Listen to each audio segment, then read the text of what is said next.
Okay, so what I'd like to cover is some really cool stuff about the lungs. And the lungs, we take about 20,000 breaths a day. And so if we can affect our breath, if we can really get in there and work the muscles of respiration and open up and expand our lung volume, we can actually have a profound impact on our bodies and on our structure. Just because the mere fact that if we can adjust something that we do 20,000 times a day, it's going to have a big impact. And so, what I want to start with is just some anatomy of the lungs. So, I'm going to pull some anatomy open, share my screen.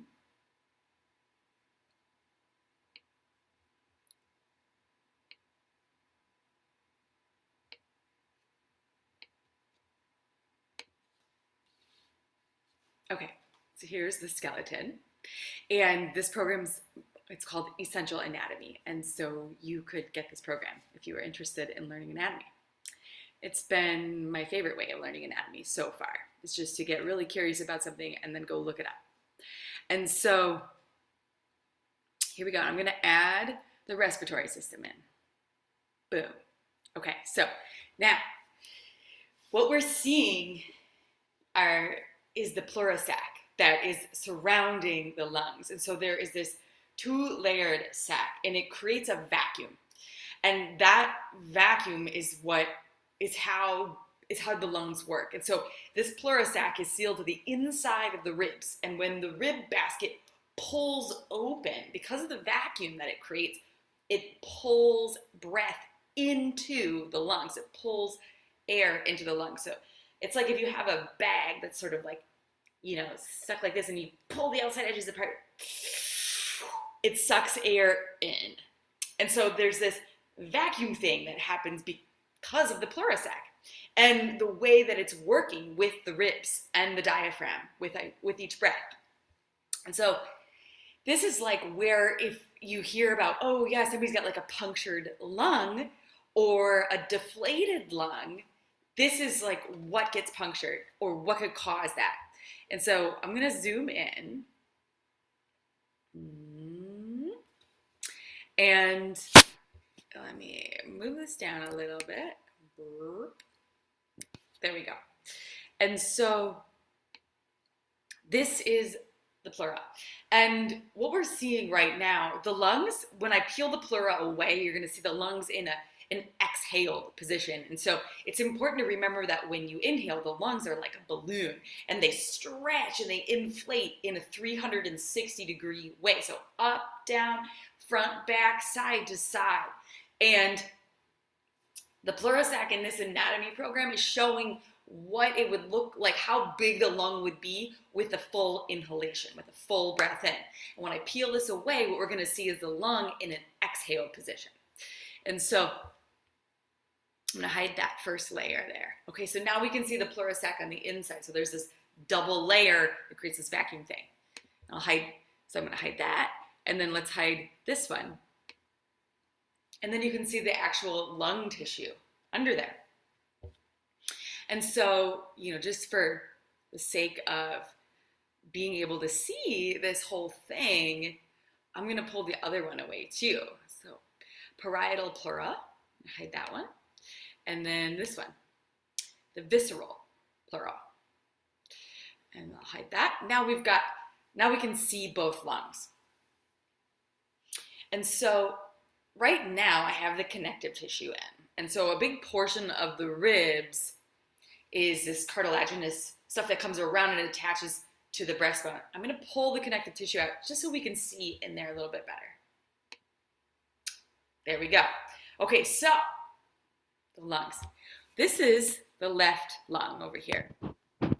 And the left lung has two lobes. It's got a lower, and whenever something's lower in anatomy language, that means inferior, or that they use this word inferior, which means it's lower.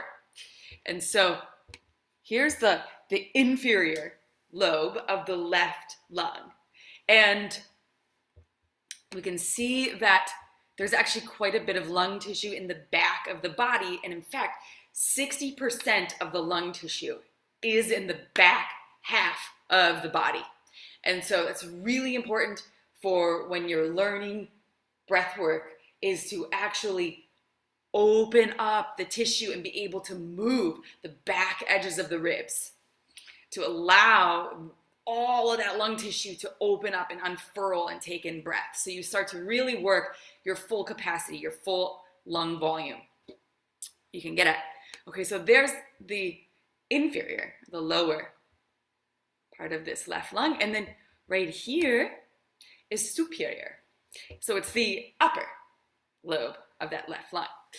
And then if we look at the right lung, look at that, there's a middle. So there's 3 lobes in the right lung, and your right lung is bigger than your left lung. The right lung is wider and has more volume, and the left lung is a little bit longer and quite a bit skinnier. And so let's look at this right lung a little bit. So we've got, I'm going around to the back here. So this is the inferior lobe of the right lung. So the most low lobe. And then here we go, we've got the middle lobe. And then up here, we've got the superior lobe. And what we can see here is the size.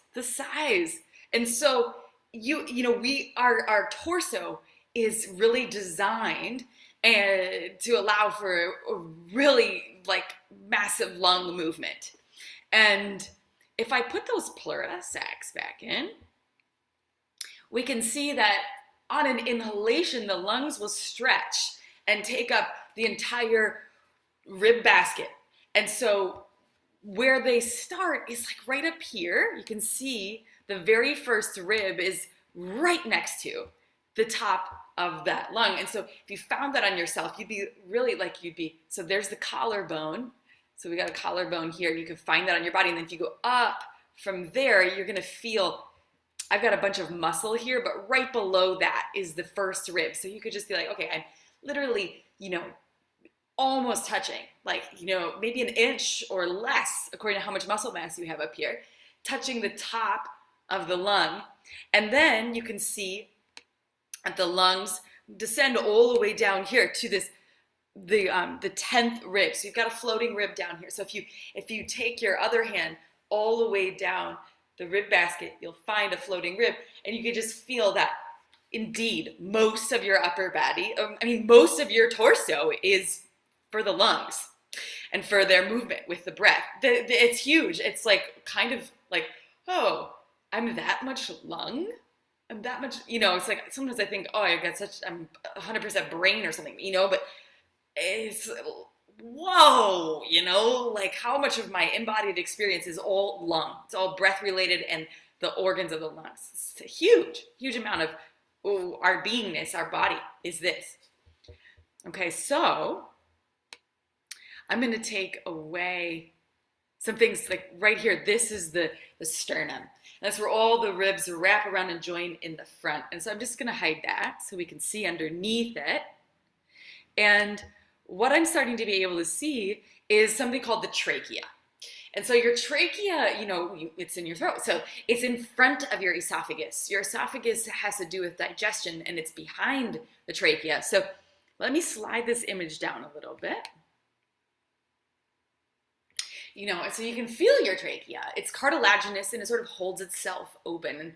And I often think, of course it holds itself open because we really can't survive without air for very long. And so there it is. You can feel how that comes down. If I was to put the esophagus in, I'll just put the digestive organs in for a moment, which happen to add the thyroid. So you could probably feel about where your thyroid is if you just look for around where the Adam's apple zone is. You'll feel a thickening. You can go to a big gland here. And I'm just going to hide the thyroid for the moment. Take that out of there. And so you can see that behind the trachea lives this tube right here, which is the esophagus. That's what, when you chew and swallow food, it goes down that tube. And so I'm just having a memory of being a child and choking on things and everyone, oh, it went down the wrong tube. You know, like that was the way everybody talked about it. So when you breathe, you want it to go down through the trachea, and when you're eating or drinking, you want it to go through your esophagus. So this trachea, let's watch this. This is really cool. Oh, I've still got those digestive organs in here, so I'm going to take them out. Okay, so if we follow the trachea down, we're going to see that it has two branches. And so one branch goes into the right lung, and the other branch goes into the left lung. And let's just rotate this so we can sort of really see in there. Maybe I can zoom in a bit. Yeah. So it's inserting there. So cool. And then there's another one coming into the opposite lung there. And so it's got these two branches. And apparently where it branches off, you can actually feel a little bump on your breastbone. So if you start up here feeling your collarbones and you go to the top part of your sternum, you'll feel the manubrium, and then there's a bump. Like it kind of bumps outwards. It's like a thickening, and apparently, that's what I've heard anyways, that's about where your personal trachea branches off in the two directions. And so, yeah, let's take a deeper look here. I'm going to zoom back out. Bum, bum, bum, bum. Zoom out even more. Slide this up. Okay, so I mentioned that one lung is bigger than the other. And so the left lung is long and skinny, and it makes space for the heart. So let me put the heart in. I wonder if I could just type it in here. Yeah, I can. Aha! Oh my gosh, that's amazing. Okay, so it put the heart in and it zoomed in on its own. So I'm going to zoom back out so we can see a little bit better.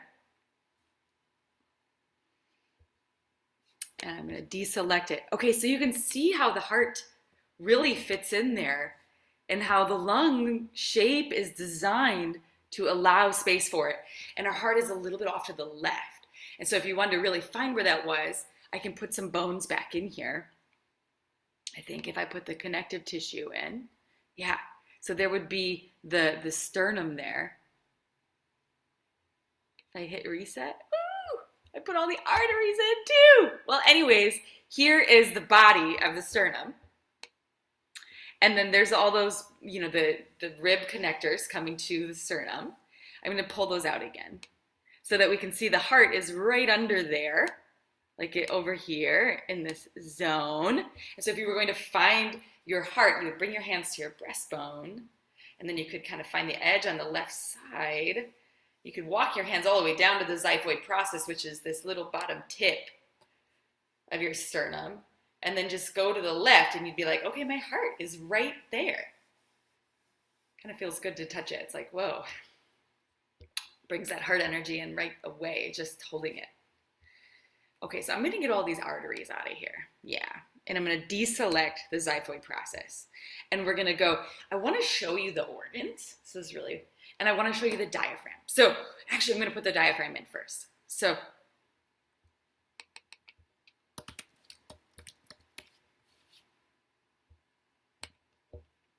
haha, here's our diaphragm. So a lot of people think that the diaphragm is the most important or the only muscle of respiration, but it's not. And it actually works together with many other muscles of respiration, which we're going to get to. I'm going to show you a really cool video. And so I've got the diaphragm in here right now, and it's highlighted in orange. And so the diaphragm, maybe I should zoom out so that you can get a really good idea. Okay, so here we are. And then if I zoom back in, the diaphragm is really right here. So now it's currently in an exhaled position. The diaphragm is much like a parachute. And so let me push it up like this so you can see that it's got this like umbrella shape. And the diaphragm is going to be attaching, let me put the connective tissue back in. It attaches all the way around the bottom edges of the rib basket. And so I'm just noticing that I'm saying the word rib basket instead of the word rib cage, because I think if you say cage, you start to get the idea that the ribs really don't move that much, but they actually move a lot, and we want them to move a lot. We want the ribs to be very supple because the ribs attach to a huge chunk of your spine. So let me zoom back out here, and we'll take a look and see that the ribs are actually attaching to an enormous amount of the spine. This whole middle zone from the neck to the lumbar is attached to the ribs. And what happens if the ribs don't move very much is we get a very stiff segment of the spine. This whole middle zone can get really stiff. And what happens if the spine gets very stiff in one area is that above the cervical spine, the neck, and below the lumbar spine, the low back, will compensate, and they will do much more movement to compensate for the lack of movement up there. This is where we get problems with things not feeling very stable and being too mobile and slipping out of place, sliding around, right? And it just puts a lot of pressure at the junctures between the segment of the spine that's stiff and the segment of the spine that moves a lot. And so like this top of the thoracic spine up here, right at the base of the neck, puts a lot of pressure around the bottom cervical vertebrae as that juncture spot. And same at the bottom of the rib basket, at the bottom of your thoracic spine, right where the low back or the lumbar begins, a lot of pressure right there at that spot. And so we want to really create a supple rib basket through breathwork practices specifically designed to strengthen and mobilize the whole rib basket. So that way our spine can disperse loads really well and disperse movement really well. It doesn't have one segment that takes the whole hit. And so let's go back to the diaphragm.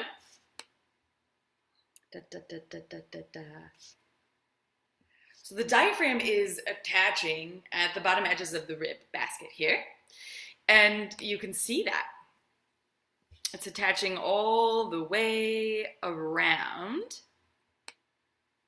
And so I don't know if you ever played this game when you were a little kid, but in school, I remember this, they would do it almost every year. They would get out this parachute, and we, as like a pack of little ones, we would all hold on to an edge of the parachute. And, we would go 1, 2, 3, and we'd lift our arms up, and the whole thing would go up in the air. And then 1, 2, 3, pull it down, and it would pull it down. And then 1, 2, 3, and you're gonna pull it up, and then you pull it down behind you, and we're all inside the parachute, and it's domed up. So the rib, the attachment of the diaphragm at the edges of the ribs, it works much like that. So you can almost imagine, I'll use a little pen, that the attachments along the ribs here are all of our little hands holding onto the edges there. And when the ribs pull open, that parachute descends down. And there's a reason why it goes downward when the ribs pull open. And so the reason has to do with this attachment here. Let me get my pen out again. This part of the diaphragm, see how it's attaching to the spine. So there is a tether on the diaphragm. So when the ribs pull open, that tether causes the parachute to pull downwards. When that's an inhale. So when the ribs pull open, the parachute descends, and that descends is it creates the vacuum that pulls breath into the lung tissue. And then when the ribs drop back down on the exhale, the diaphragm shoots back up. And that's the exhale. That's the exhale. And the lungs are going to get smaller. They shrink. And we're going to look at this because when you inhale, the lungs stretch down, and when you exhale, they go back up. And so, diaphragm, so cool. So what I want to do at this point, well, I do want to show you one more thing on here, which is the abdominal organs and and how the diaphragm is like a horizontal plane of muscle. And we don't have very many horizontal planes of muscle. We have this one underneath our chin. We've got one at the diaphragm that's the base of our ribs. We have a pelvic floor diaphragm. There's two of them. And we also have the soles of our feet, another diaphragm. So we have multiple diaphragms, but it's just very rare that a plane of muscle goes horizontal in our body. So let me put some organs in here. Dun, dun, dun. Okay, so let me slide this thing up a little. You have a massive organ right here, on the right side. And when we breathe, we're going to practice breathing. You actually might feel the lungs stretching down and kind of bumping into the liver as the diaphragm. Like, that's it. That's as far we go. And we've got this right lobe of the liver, and then there's the left lobe. And I love this part of anatomy, our organs, because we are not symmetrical. And we're not even meant to be symmetrical. We're a little bit spirally. And so there are asymmetries in all of our bodies, and that's actually optimal functioning. And so it is helpful to notice when our body is like really asymmetrical, and it seems almost like, instead of the two sides harmonizing together, they start to polarize and it starts to cause some issues, some imbalances. But the goal is never to work towards perfect symmetry, because that's not perfect. It's not perfect. And so at the right lobe of the liver, and it's huge, it's like stretching all the way over and a little bit into the left side.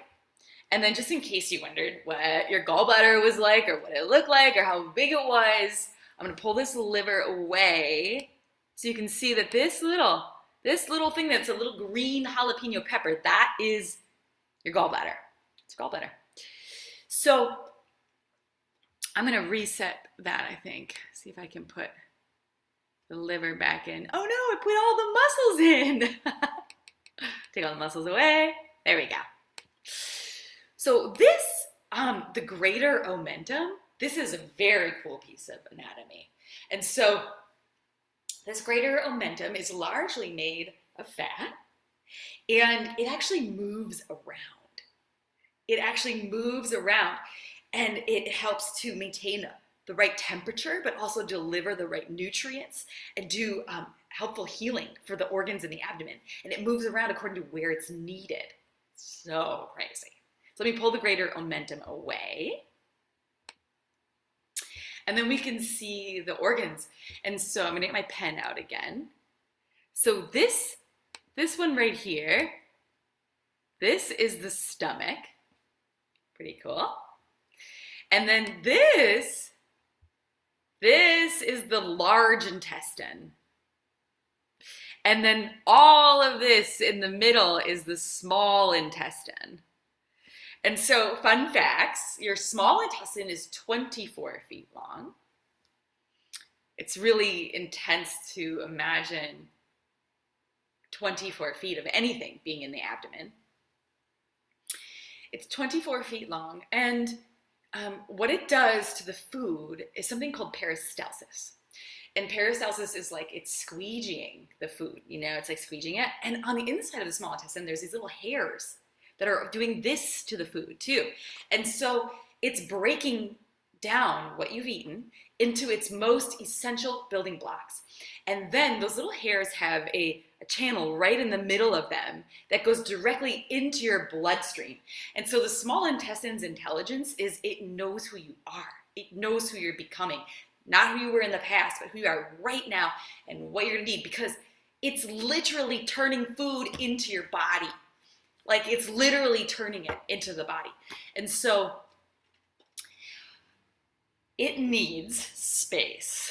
It needs space in order to do this squeegee thing. And if it doesn't have the space, that's like where, like if we're compressing down on our abdomen through a forward head carriage or through letting the rib cage bend down and drop into the belly, or, you know, curling the tailbone under and like flattening the low back and really slumping. Like if we compress down on these abdominal organs, what happens is they don't have the space to do that peristalsis. So it's sort of like eating a meal, and maybe it's really even a good meal, like got really good nutrients in there, but not being able to assimilate those nutrients because the function is inhibited by it needing more space to actually be able to do its job really well.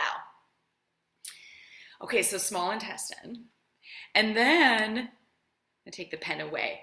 If we look at the large intestine, it's all these segments here. The large intestine, they say that if you stretch it out, it's the length of your body, very specific to you. And so mine, I'm 5'5", maybe 5'6" at this point. Been doing a lot of FT. I'm not as compressed as I used to be. And actually, the last time I went home, I was taller than my mom, and she's always been taller than me. And she might be shrinking, you know, but also I felt like way taller than her. And it felt like a real win because she's super competitive. And so I just felt like, I win. So anyways, 5'5", 5'6", that's about as long as my personal large intestine is.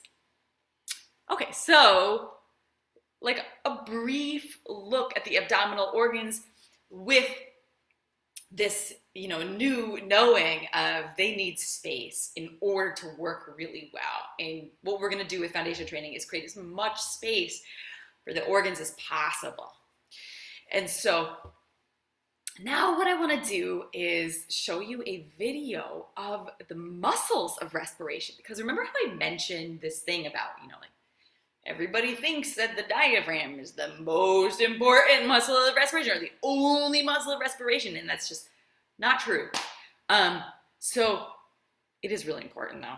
It is really important. Probably if you, if your diaphragm was paralyzed, you probably put on what they call an iron lung. Like you probably, you know, have to have a machine breathing for you. So I'm going to stop this share of the screen and do a new share. So stop the share. And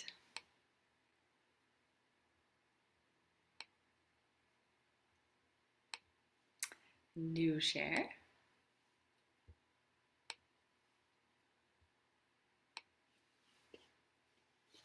Okay, so I'm about to show you a YouTube video by this group called Muscles in Motion. And it's really cool stuff to watch. I mean, if you want to look at a movement, really understand what's happening in a movement, they have a lot of very cool videos, really helpful. And so let me make this big. Yeah. All right, before I set this video in motion, because it moves kind of fast, let's get a little lay of the land. So here we go. We've got the whole rib basket here, and you see this big purple muscle? That is the pectoralis major, the big pec. There's a pec minor too. This is the big one. And you can see how it's attaching the breastbone to the arm. And this is a huge lesson in, oh, the shoulder muscles are the muscles of respiration.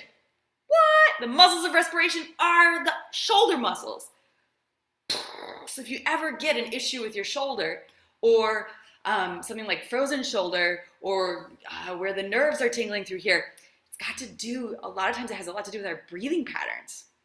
And so, you know, tackling it purely from a shoulder perspective might not give you the results that you want.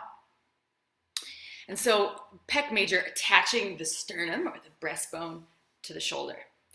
Then if we look up at the neck, I'm moving my little mouse around, hopefully you can see that.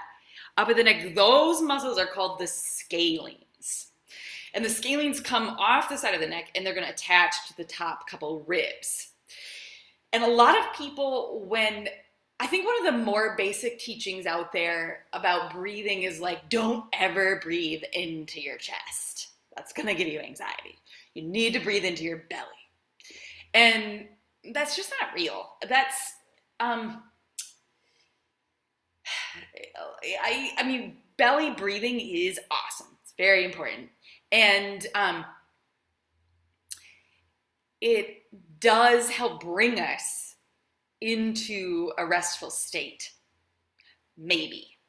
So there's a lot of like breath work practices out there right now, and I really wish somebody would have said this thing to me earlier, because when I first got into the pranayamas from yoga, I did a lot of years of my life in yoga. I studied Iyengar yoga, and I taught Iyengar yoga and did a lot of trainings in it. And there is a branch of it where you're studying pranayama, or the breathwork practices. And when I first got into that, I was in my late 20s, and all of the breathwork practices brought up anxiety. I shouldn't say gave me. They brought up anxiety.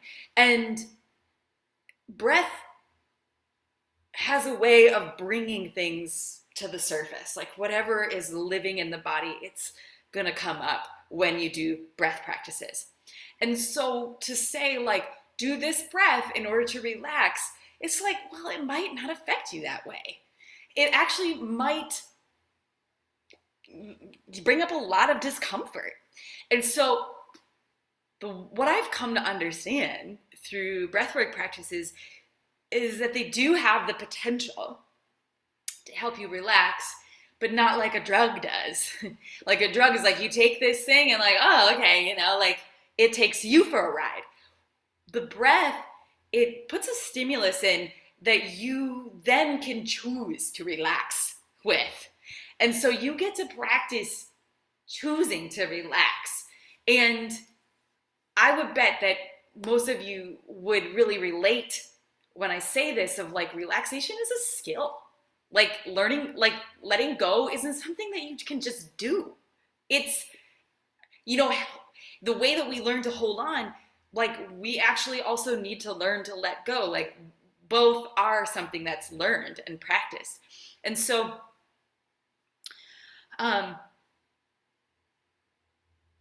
when we breathe, the entire rib basket should move, because the lungs are actually inside of the ribs. And it's highly beneficial to the shoulders and to the spine to have this subtle movement that happens 20,000 times a day. And breathing up here, I would say that probably doesn't cause anxiety necessarily. I mean, like you might be able to like give yourself anxiety with it. I mean, everything's possible, really. But also, I think what happens is you could definitely give yourself anxiety with that. But like, I think the real problem is when we do something unconsciously. Like when we're not choosing and we're just, only breathing these like tiny shallow breaths that are like up here, and then we could definitely be getting anxiety from that pattern. But I would probably, it's like the chicken or the egg thing of like, what gets you to breathe like that? Probably feeling anxious, it's probably a reaction to an emotion that's happening in there. But also, if you just always breathe like that, you might feel anxious all the time. And if you adjust the breathing pattern, you might actually feel like, oh, I'm not anxious all the time anymore. So it's all possible. And what I'm trying to say is like, we're going to breathe into the chest and we're going to expand that and we're going to get the right amount of movement going in there. And that a really good breath involves the belly and the entire rib basket, including a little bit of movement in the neck. And that if this does bring up anxiety, see if you can practice actively choosing to relax into the stimulus. Use the stimulus to bring that anxiety up and see, can you consciously relax into this? And because my experience with the decompression breath is it does not give me anxiety. And breathing with my entire rib basket does not give me anxiety. In fact, if I do that, if I take big, full, deep breaths that move everything around, it often is very grounding. And the sky is the limit around what breath can bring up, because everything's living inside of us, right? And the breath touches everything. And so it's going to bring all this stuff up. And so the work is to relax into the stimulus. You know, and if you can't, you can't. You know, like sometimes you can and sometimes you can't. It's just the way it is. And so, you know, you can relax, let it go, and try again, you know. So the neck muscles are a part of the breath. And we're going to look at that. We're going to look at the move. And then if you see up here, there's a green muscle attaching the base of the skull to the breastbone. That's your sternocleidomastoid. That's a big mover of the rib basket with the breath. And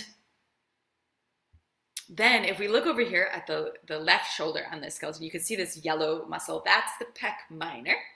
It attaches your shoulder blade, which this we'll learn this. But see the little tip here? Your shoulder blade is on the back of your body, but there is a part of it that comes out in the front. And the pec minor attaches there, and it really moves the shoulder around, but it's also a muscle of respiration. And then if we look between the ribs, there's these little green ones, there's these red ones. Those are intercostals. Your ribs are also known as costals. And so intercostal means between the ribs. And then if you look on the other side, you'll see all these red ones between the gaps. And so those are also intercostals. And so the ribs, when you breathe, they open and then they close, much like an accordion or like gills on a fish. Okay. And then underneath it all, if you look to the bottom, there's this big peach muscle. That's the diaphragm. That's the diaphragm. And then if you look through the skeleton to the back, you can see this kind of purplish pink muscle that is your latissimus dorsi, which is a massive muscle. The strongest muscle in your body is your tongue, which your tongue actually, I watched a really cool dissection. I've been watching a lot of dissections lately, where they showed how your tongue is fascially woven to your organs. And so this is impossible, but if you were to pull the tongue out, it would pull all the organs with it. And so, because it's all tied up together, you know, but you can sort of use a scalpel to delineate between the fascial layers. And if you do that, then you see how that's all woven together. Tongue, strongest muscle in your body. Biggest muscle, your glutes, your gluteus, biggest muscle. Second biggest muscle, your latissimus dorsi. Big muscle that wraps around the back of the ribs, connects your arm to your sacrum, to your pelvis. Whoa! And it also is mega support for the whole lower back. Okay. I'm going to set this thing on fire here. Let's go. Okay. And pause. Well, that's an inhale. That's an exhale. See on the... Okay. So here's the scalene. See the movement of the ribs. That's the sternocleidomastoid. You can see how it's moving. It's connecting your skull to the ribs. You can see that movement there. Okay, pec major. Look at this. See how the breastbone goes open and then close. It works like a pump handle. It goes whoop, whoop. Intercostals. There, now we can see the ribs, how they move, and those little gaps are changing between the ribs, and there's muscles between there. There's the diaphragm. Inhale, exhale. So inhale, the rib basket opens, the diaphragm descends, the lungs pull air in, exhale, squishes out. Okay, here's the latissimus dorsi, your lat, second biggest muscle in your body. Look at all the movement that it does that has to do with breathing. Whoa! That whole back edge, that whole lower back edge. Okay, this muscle, serratus. That's a really intense spot on the spine. These are your erectors. They're part of the posterior chain. They're part of moving the spine with the breath. Oh, look at those little tiny ones between each rib, near the vertebrae.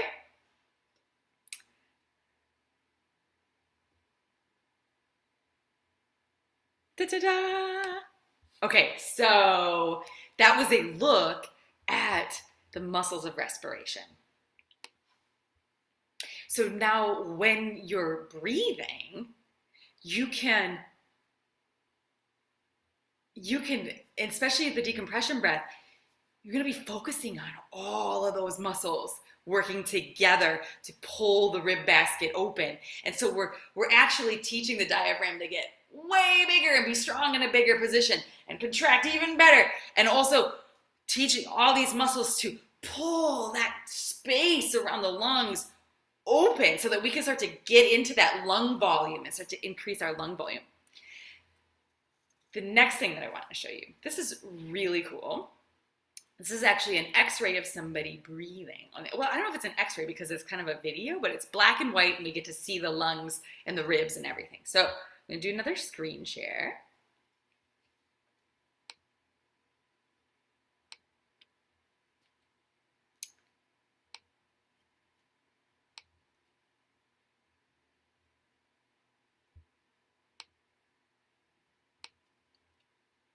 Okay, so this right here that you're seeing, this is part of the online portion of Foundation Training Certification Program. And I'm gonna pull this up. Okay, so let's get a lay of the land before we play this video. And so this black stuff here, that's the lungs. This black zone, that's the lungs. This thing in the middle, that's the heart. Now, you can't see the diaphragm, but you do know that the diaphragm separates the lung from the organs. And so what you're seeing down below here, that's the liver, and that's the stomach.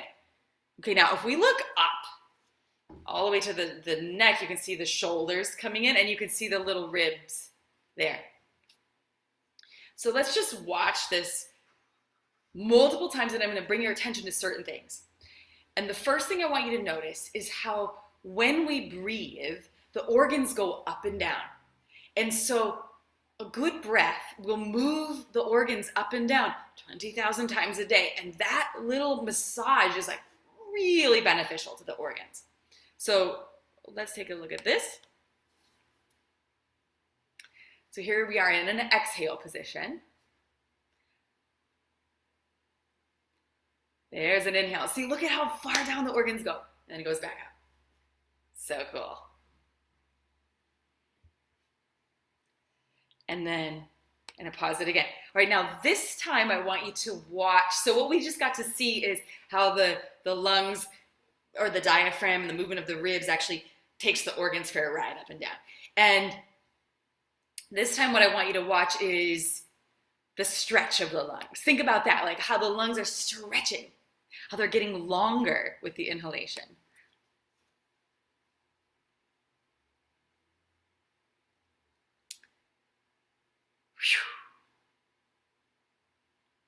So cool, so cool. Okay, now this time what I want you to watch is the movement of the shoulders. So we start to look at shoulder issues as, not only just working the muscles and the range of motion and strengthening, but through the breath. So watch up here at the base of the neck and the shoulders, all the action that's happening. It's a little breath. Okay, here comes a big one. Whoa! Yeah.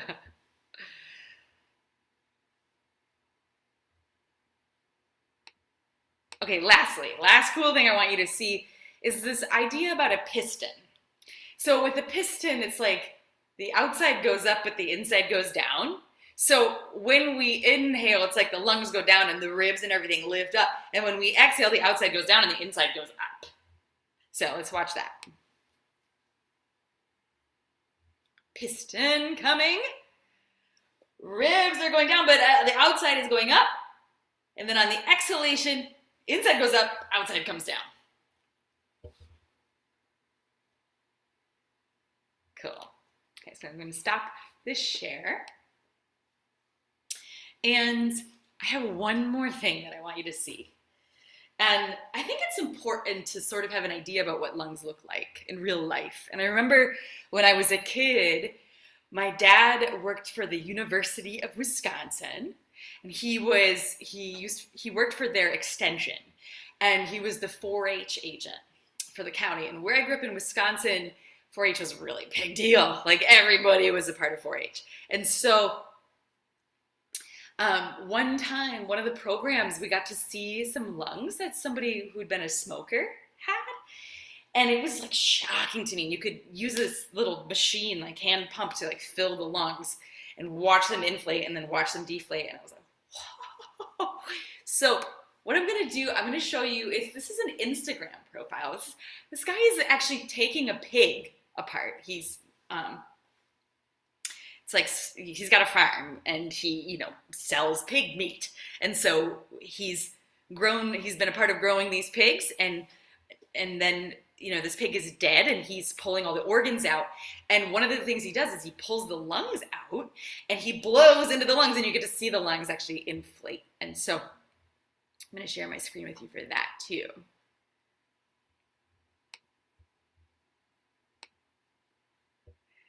Let's see if I can find it. Here it is. Okay, ready? So here he is. There's the lungs in his hand. It's amazing. and if I had the volume on, you would hear, she's like, there's a woman talking and she's like, so who's got a bigger lung volume, you or the pig? And he said that it didn't take a full breath for him to fill the whole lungs up. So he's got bigger lung volume than that pig. And in the previous video, let's see. Yeah, so he's digging in there and he's going to pull the lungs out. And he's saying how, like, they're stuck.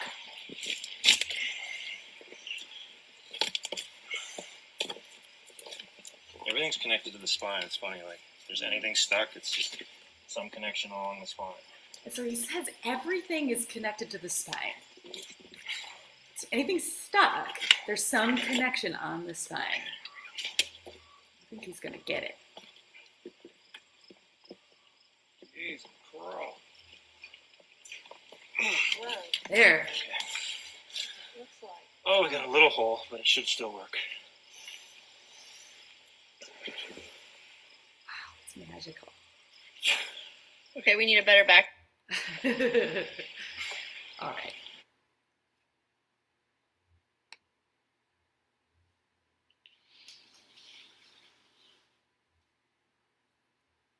Okay, so I think that's good. I think that's a good dose. And so when we move into our classes, you're going to be like starting to feel, being able to move all your ribs and breathe into the back of your body, the side of your body, front of your body. Feel the diaphragm actually descend with an inhale and go back up with the exhale. Feel the way that the organs move up and down with the inhale and the exhale, and feel, especially with the decompression breath, all these muscles of respiration working to actually pull the ribs open. So it's not just your diaphragm alone. And I think what you'll find is that, we're not supposed to breathe. Sometimes when I teach this, students will think, oh, are we supposed to be decompression breathing in our life? And I said, no. Breath is largely unconscious, and it's actually meant to be like that. But we can do this. We can do this work with the decompression breath and improve upon all of our unconscious breath, because we're changing. The body actually changes so much. And I feel like when I started doing the decompression breath, it was like unfurling a knot that was like at the center of my being, and it just fed slack and suppleness to the whole rest of my body. And so I'm really excited. I love the decompression breath, and it really made me feel so much better, so much like not stuck and all jammed up and like I needed to mobilize my spine all the time, or like my shoulders weren't working very well and I was getting numbness and tingles. That stuff all pretty much resolved. And I also became just so much more conscious of my breathing throughout the day, which was like, our breath is one of the only levers that we can pull around our autonomic nervous system and our ability to shift our state at will. And not that we're after changing our state, but sometimes we realize, like, logically that we do not need to be terrified right now. Or like, oh, I'm just getting triggered because of this thing that happened in my childhood. But this person that I'm getting triggered by, that's not what's going on here. And so we can, choose inside of that moment to bring ourselves, to calm ourselves back down. And so that we can come at the situation from a much more resourced place, a much more empowered place, and have choice with it. And so I think breathwork is just like really incredible. It can change your structure, and it can really help emotionally stabilize us. Okay, I'll see you soon.